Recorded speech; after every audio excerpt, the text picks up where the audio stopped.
సాధారణంగా ఏ సినిమాలో అయినా కానీ యాక్షన్ అయినా, డ్రామా అయినా, థ్రిల్లర్ అయినా ఏ రేంజ్‌లో ఉంటాయో అదే విధంగా కామెడీ అనేది కూడా ఉంటుంది. కానీ ఈ రోజులలో వస్తున్నటువంటి సినిమాలలో కామెడీ అనేది మాత్రం లిమిట్ కంటే ఎక్కువైపోతుంది. రీసెంట్‌గా వచ్చినటువంటి సింగిల్ సినిమా 'శ్రీ విష్ణు' ఏదైతే హీరోగా నటించినటువంటి సినిమాలో ఉద్దేశపూర్వకంగా కేవలం క్రైస్తవులను కించపరచడం విధంగా, అదే విధంగా ఇటు జీసస్‌ని కూడా కించపరిచే విధంగా చేసినటువంటి వ్యాఖ్యలున్నాయి. ఇలాంటి సినిమాలన్నిటిని కూడా బ్యాన్ చేయాలి. మా మనోభావాలు దెబ్బతిన్నాయని క్రైస్తవ సంఘాలన్నీ కూడా ముందుకొచ్చాయి. అంటే ఇప్పుడు ప్రస్తుతం ఏదైతే 'శ్రీ విష్ణు' నటించినటువంటి సింగిల్ సినిమాలో ముఖ్యంగా జీసస్‌నే ఎక్కువ సార్లుగా కించపరిచారు. మా మనోభావాలను దెబ్బతీశారు. సో వీటన్నిటి పైన కూడా ఇలాంటి సినిమాలన్నిటిని కూడా బ్యాన్ చేయాలి. అందులో 'శ్రీ విష్ణువు' మాత్రం ఎక్కువగా బ్యాన్ చేయాలని చెప్పేసి కోరుతున్నారు. అసలు నిజంగానే ఆ సినిమాలలో జీసస్‌ని కించపరిచే విధంగా, అదే విధంగా ఇటు క్రిస్టియన్ కమ్యూనిటీ వాళ్ళ మనోభావాలు దెబ్బతీసే విధంగా ఉన్నాయా అన్న విషయాలన్నిటిని కూడా విశ్లేషించడానికి మనతో పాటు చిట్టిబాబు గారు ఉన్నారు. వారిని అడిగి తెలుసుకుందాం. నమస్తే సార్. సార్, ఇప్పుడు ఏదైతే 'శ్రీ విష్ణు' నటించినటువంటి సింగిల్ సినిమాలో ఎక్కువ శాతంగా ఇటు జీసస్‌ని, అదే విధంగా క్రైస్తవ సంఘాల యొక్క మనోభావాల్ని దెబ్బతీసే విధంగా ఉన్నాయని చెప్పేసి అని అంటున్నారు. అందులో నిజం ఉందంటారా? మొత్తం బోగస్సు. కేవలం పబ్లిసిటీ కోసం ఆ సింగిల్ సినిమాని ఎవడు పట్టించుకోలే. శ్రీ విష్ణు ఒక హీరో కూడా జనాలు ఎవరు రికగ్నైజ్ ఏదో గాలి సినిమా అది. అది ప్రజల్లో పెద్ద నిలబడలేదు. ఆ ప్రేక్షకులు నిలబడని సినిమాని ఇంకేదో లేపడానికి బుల్డోజర్తో లేపడానికి వాళ్ళ మనుషులతోటే ఒకటి ఇలా కంప్లైంట్ ఇప్పించడం. అది ఎవడో ఆ సినిమా రిలీజ్ని ఎవడో పట్టించుకోలే.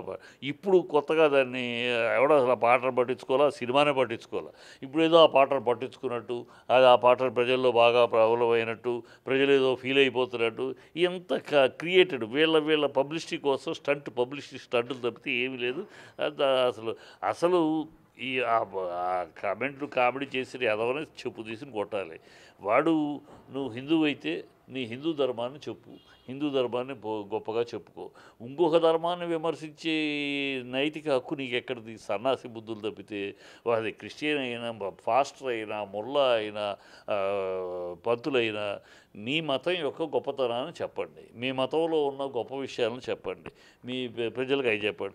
ఇంకో విశ్వాసాన్ని ఇంకో మతాన్ని కించపరచమని ఎక్కడ చెప్పారు? ఖురాన్లో చెప్పారా?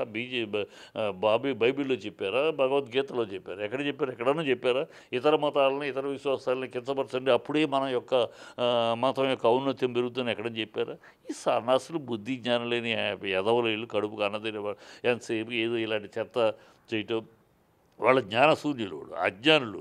ఏదో వాళ్ళని వాడు పక్కింటోడు కూడా తెలియదాడు ఎవడు. వాడు పబ్లిక్ చేసుకోవటం కోసం ఇలాంటి ఒక కాంట్రవర్సీ చేసేస్తే, మతం గతం చేసేస్తే ఏదో వీడు పెద్ద పుడింగిలాగా, వీడికి అసలు హిందూ మతం అంటే హిందూ అంటే అర్థం తెలుసా? వాడికి క్రిస్టియన్ దీన్ని విమర్శించిన వాడికి ఆ డైరెక్టర్ కాబట్టి హిందూ అంటే అర్థం తెలుసా? హిమ్ అంటే ఏంటి, తూ అంటే ఏంటి తెలుసా? హిందూ అనేది ఏంటో తెలుసా? హిందూ మతమా, అది జీవన విధానమా తెలుసా? అడిగి ఏ బొచ్చు తెలియదు ఈ చెత్త ఎదవులకి. ఏదో గాలితనంగా అర్థజ్ఞానంతో అజ్ఞానంతో ఏదో రాస్తూ ఉంటారు. అది ఒక పబ్లిసిటీకి, ఇప్పుడు పబ్లిసిటీకి అంతకన్నా ఏం లేదమ్మా. ఇది ఎక్కడ ఎవడైనా సరే ఆడెవడో ఒకడు హిందూ కాషాయ వస్త్రాలు వేసుకుని ఆ కృష్ణదాస్ ఏదో ఉన్నాడు. ఆడొక మాట వెళ్తే గొర్రెలు, బొచ్చులు, బొర్రెలు, నువ్వు గొర్రెలు అంటే వాళ్ళు నేను పందులు అంటారు. ఏ అవసరం ఏంటి? నువ్వు గొర్రెలు ఎందుకు? నువ్వు హిందూ కాషాయ వస్త్రాలు వేసుకుని హిందూ ధర్మాన్ని చెప్పు, గొప్పగా చెప్పు. హిందూ ధర్మంలో ఉన్న గొప్పతనాన్ని చెప్పు, మానవత్వ విలువలను చెప్పు, జీవన విధానాలను చెప్పు. ఎలా బతకాల హిందువులు అంటే ఏంటి, హిందూ ధర్మం అని చెప్పే గొప్పతనం అవి చెప్పు. వాళ్ళ కుక్కలు, వీళ్ళ ఎదవలు, వాళ్ళ గొర్రెలు. నువ్వెవడు ఇలా సన్నాసి? నువ్వెవడివి? నువ్వు వాళ్ళ గొర్రెలు అయితే నువ్వు పందువా?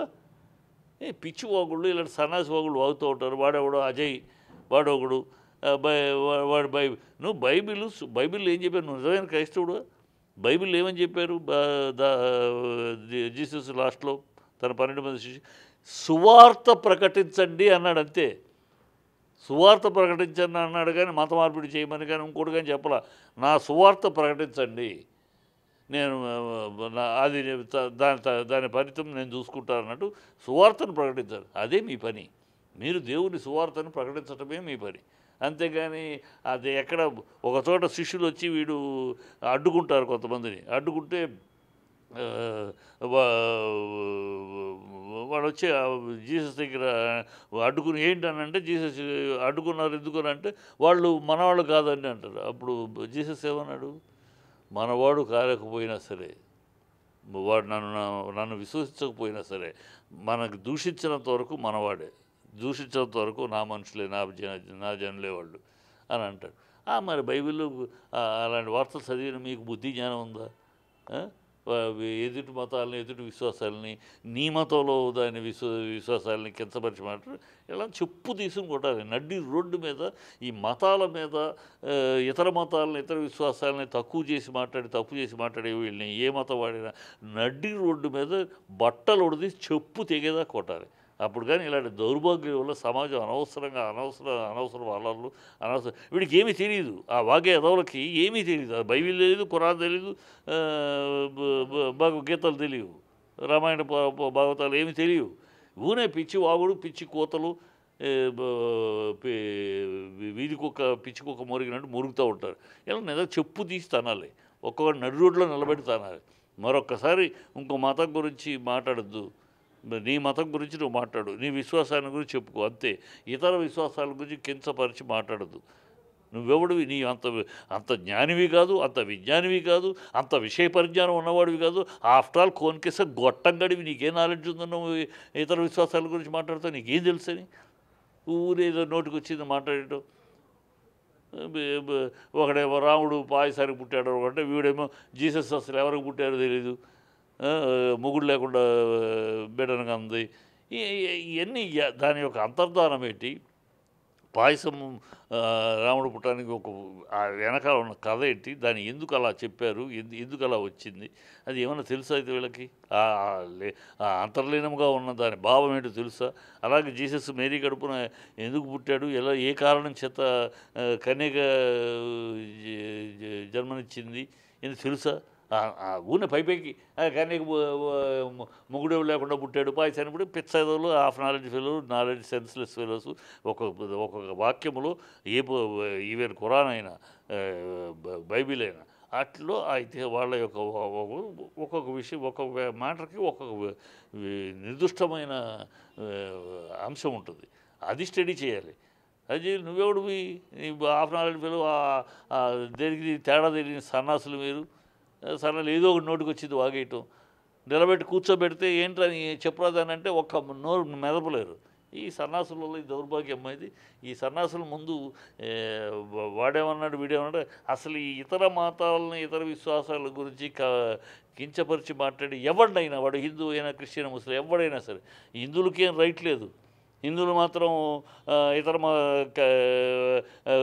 క్రిస్టియన్స్ గొర్రెలని ఇంకోటని వాడు వాగచ్చు అని ఎవడైనా సరే. వాడు నువ్వెవడు వాగటానికి? నువ్వెవడివి క్రిస్టియన్స్ గొర్రెలు అంటానికి? కనుక ఎవ్వరు అది క్రిస్టియన్ అయినా, ముస్లిం అయినా, హిందూ అయినా ఎవరు వాళ్ళ మతాన్ని, మీ మతాన్ని, మీ జీవన విధానం హిందూ మతమా? వాడికి ఏమైనా తెలుసా సన్నాసికి? హిందూ మతమే కాదు జీవన విధానం అది హైకోర్టు చెప్పి, సుప్రీంకోర్టు చెప్పింది, స్పష్టంగా చెప్పింది జీవన విధానం. ఇట్స్ నాట్ ఎ మతం. మేము హిందూ మత పరిరక్షణ అంటారు. అక్కడే తప్పు. అసలు నాలెడ్జ్ అంతే అర్థమైంది. హిందూ మత పరిరక్షణ అంటంలోనే మీకు హిందూ అంటే తెలీదు, హిందూ అంటే అర్థం తెలీదు. హిందూ మతం అనేది కాదు, అది హిందూ జీవన విధానం అని తెలీదు. జీవన విధానం అంటే ఇక్కడ భారతదేశంలో పుట్టిన హిమాలయ పర్వతాల నుంచి ఆ పైనుంచి కింద దాకా బతికే ప్రతివాడు హిందువే. జీవన విధానం ఆ జాగ్రఫీలో పుట్టిన ప్రతివాడు హిందువే. మతం కాదు అది. హిందూ జీవన విధానంలో బతికేవాడు అదే హిందూ. హిందూ అంటే అది జీవన విధానం. అవి కూడా తెలియదు వీళ్ళకి. ఊనే ఏదో పిచ్చివాగుడు వాగటం తప్పితే హిందూ అంటే జంజి వేసుకోవాలి. ఇక్కడ హిందువుల్లో ఉంది. ఇప్పుడు మత మార్పిళ్ళు జరుగుతున్నాయి. మత మార్పిళ్ళు ఎందుకు జరుగుతున్నాయి? మత మార్పులు నువ్వు కనుక నీ బిడ్డని నీ ఒళ్ళో నువ్వు లాలిస్తే వాడు ఇంకో తల్లి ఒళ్ళోకి వెళ్ళడు కదా. నీలో హిందువుల్లో బ్రాహ్మణ హిందువులు, దళిత హిందువులు, నాన్ బ్రాహ్మణ హిందువులు ఎంతమంది వర్గాలు, ఎన్ని గ్రూపులే మీరు ఇప్పటికీ బ్రాహ్మణ హిందువులు అంటారు. దళితుల్లో కూర్చొని భోంచేస్తారా? చేయరు. దళితుల్లో కూర్చొని బుధమే చేయేస్తారా? వేయరు. దళితులు పక్కన కూర్చోటానికి అశుద్ధము ఇప్పటికీ ఉన్నాయి. అందరూ ఇప్పటికీ కొంతమంది ఇంకా ఆ డిస్టెన్స్. మీరేమో బుధమే చెయ్యరు సాటి మానవుడిని, వాడిని దళితుడు గాను ఇంకోడు గాను చూస్తారు. మరి వాడి బుధమే చెయ్యేసి వాడి దగ్గరికి వెళ్ళక ఏం చేస్తాడు? సో ఈ మిమ్మల్ని మీరు కరెక్ట్ చేసుకోవాలి. మన నుంచి మన బిడ్డలు మనకు దూరం అవుతున్నారని ఎందుకు దూరం అవుతున్నారు? ఇక్కడ మన బిడ్డలు మనం ఈ ఆదరణ ఇవ్వకపోబట్టి కదా వాడు ఇంకో ఆదరణ దొరికి చోటుకి వెళ్తున్నాడు. సో మనం దాన్ని కరెక్ట్ చేసుకోవాలి. జ్ఞానం మీకు కావాలి. అలాగే క్రిస్టియన్స్ ఏం భగవంతుడు జీసస్ ఏం చెప్పాడు?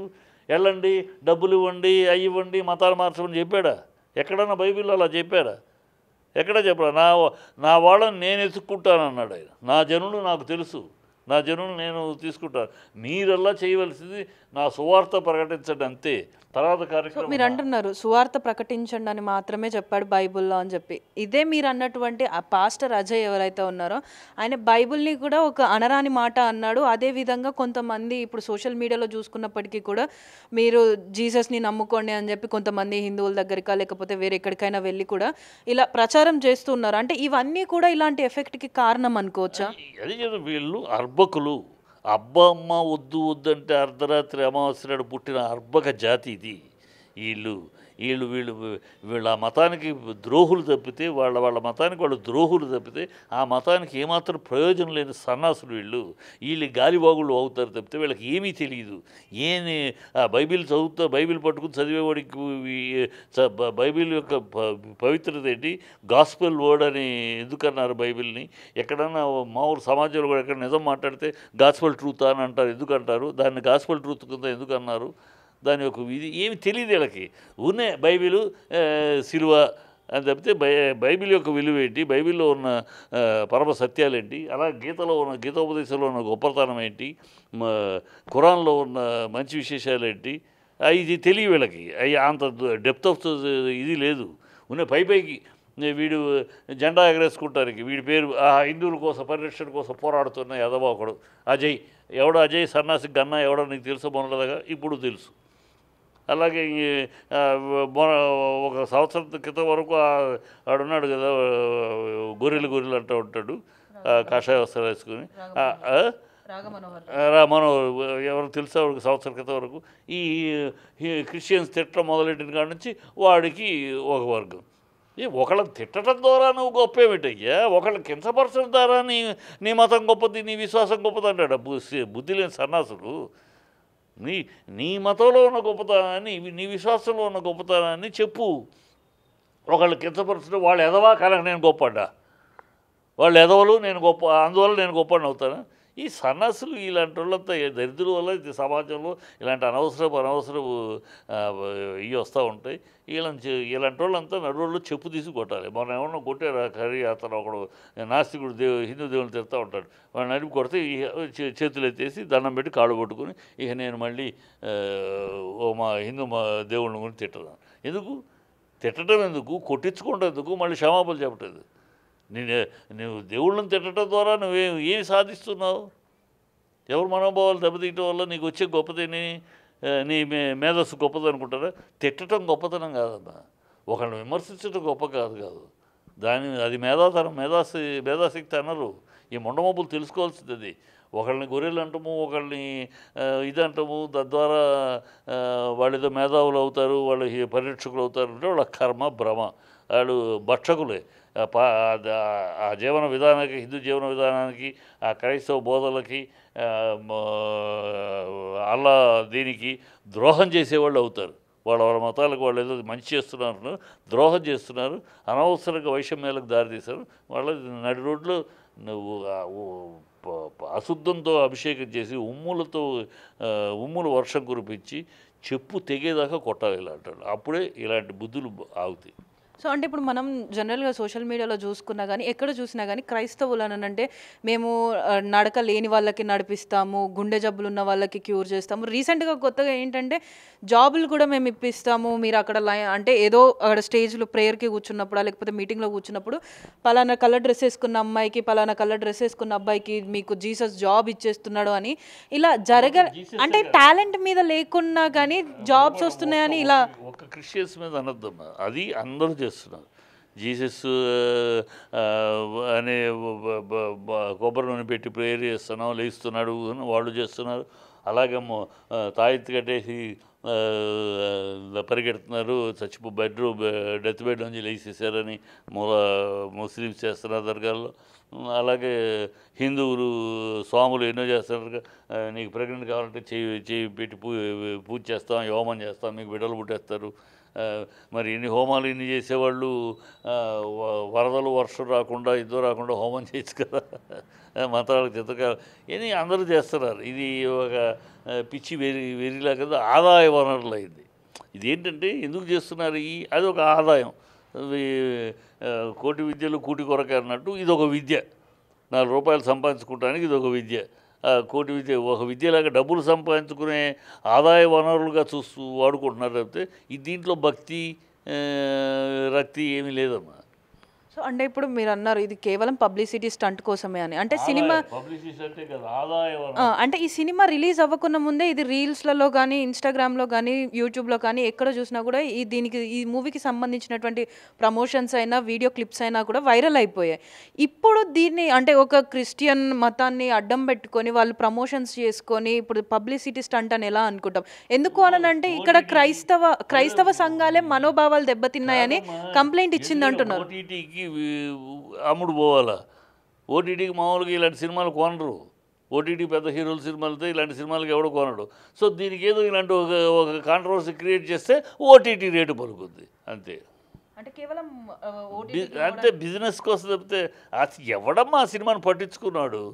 ఎవడు పట్టించుకున్నాడు? వాడి వాగిన వాగుడు గురించి. ఇప్పుడు వాగేది ఒక స్థాయి ఉన్నవాడు, ఒక సమాజాన్ని ఇన్ఫ్లుయెన్స్ చేయగలిగిన వాడు ఒక వ్యక్తి మాట్లాడాడంటే దాని మీద చర్చ ఉండాలి.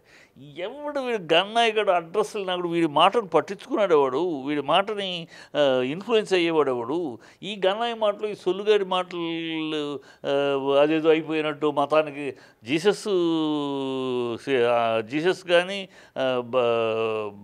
హిందూ జీవన విధానం కానీ ఖురాన్ కానీ అంత వీక్గా తుమ్మితే ఊడిపోయేటట్టు లేదమ్మా. ఎవడో గన్నాయిగడు ఏదో అనగానే దాని విలువ పోతుందంటే అంత పవిత్ర గ్రంథాలు అంత విలువ పోయేవి కాదు.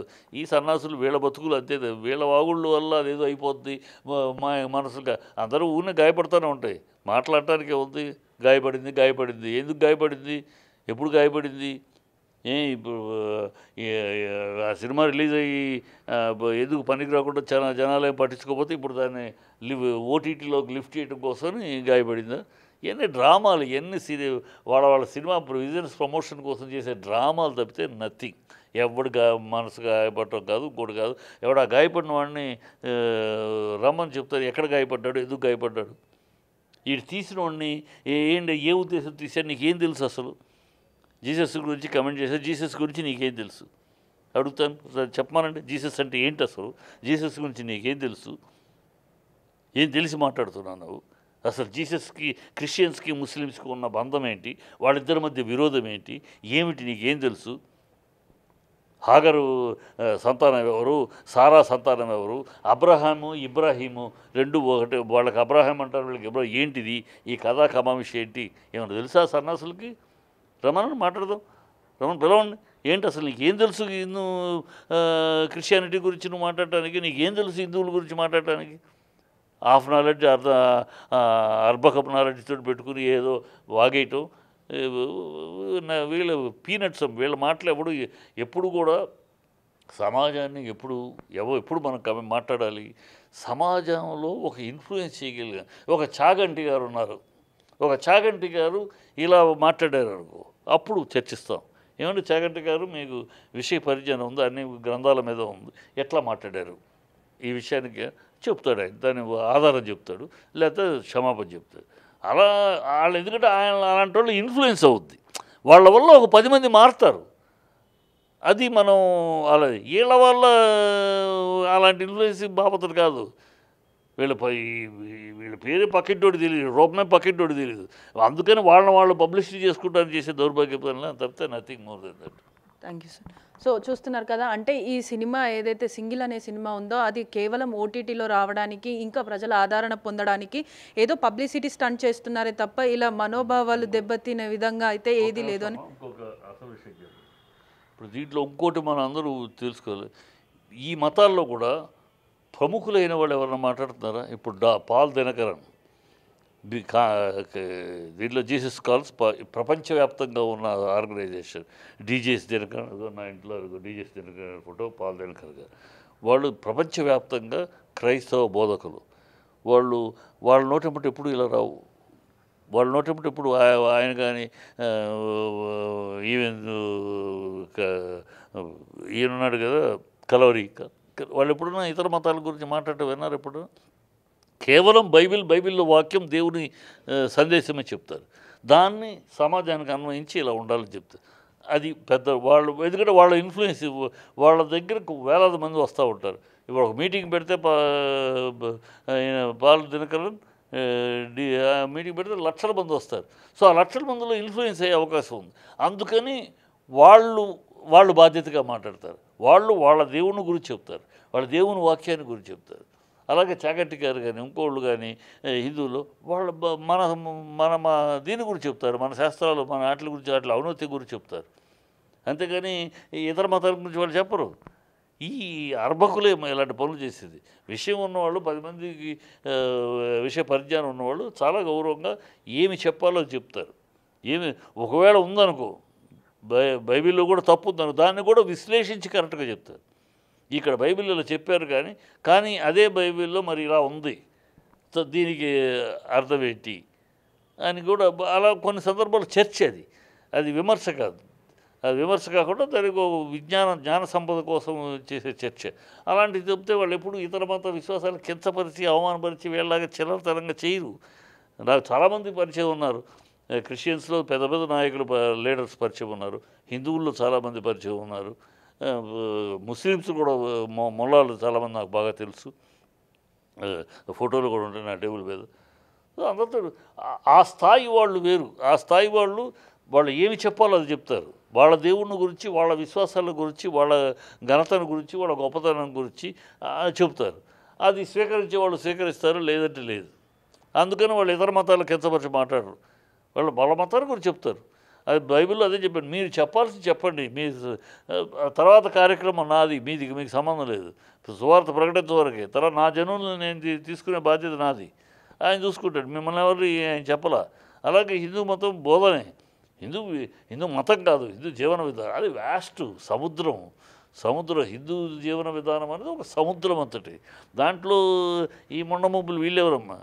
దాంట్లో మహామహా పండితులే ఇంకా మునుగుతూ తేలలేకపోతున్నారు. ఇంకా దాన్ని ఇంకా ఆ లోతుకి అధ్యయనం చేయలేకపోతున్నారు. మహామహా అది అంత 5,000 సంవత్సరాల క్రితం ఉంది. అది మన సనాతన ధర్మం, మన హిందువులది. సో దానికి ఇప్పటికీ రకరకాల మార్పులు చెప్పి ఈ 2,000 సంవత్సరాలు ముస్లింది ఇది. సో వాళ్ళ ఇది వేరు, వాళ్ళది ఒక రకంలో వాళ్ళది ఉంటుంది. దేనికి ఉంటే నీతి, దేనికి ఉంటే స్థాయి దానికి ఉంటుంది. అలా వెళ్ళిపోవాలి. ఈ మొండమొబ్బులు, చందాల పెదవులు, అర్భకులు, అర్ధజ్ఞానులు, అసహ్యమైన జీవితాలు గడిపే బాపతులు, ఆ ఎంగిలి మెతుకుల కోసం ఇలాంటివో చేసి దాని మీద వచ్చే వ్యూవర్షిప్లో వచ్చే ఎంగిలి మెతుకుల కోసం కుక్షింబర పరాయణత నీచ నికృష్ట భ్రష్టులు వీళ్ళు. వీళ్ళ వల్ల ఏమీ ప్రయోజనం లేదు. ఇంకా వీళ్ళ అలాంటి వాళ్ళ వల్ల నష్టం. అందుకని నేను పెద్దవాళ్ళు చాలామంది చూశాను. నేను వాళ్ళు ఎవరు మాట్లాడరు. ఇలాంటి ఈ కుక్షింబర పరాయణతలే మాట్లాడతారు.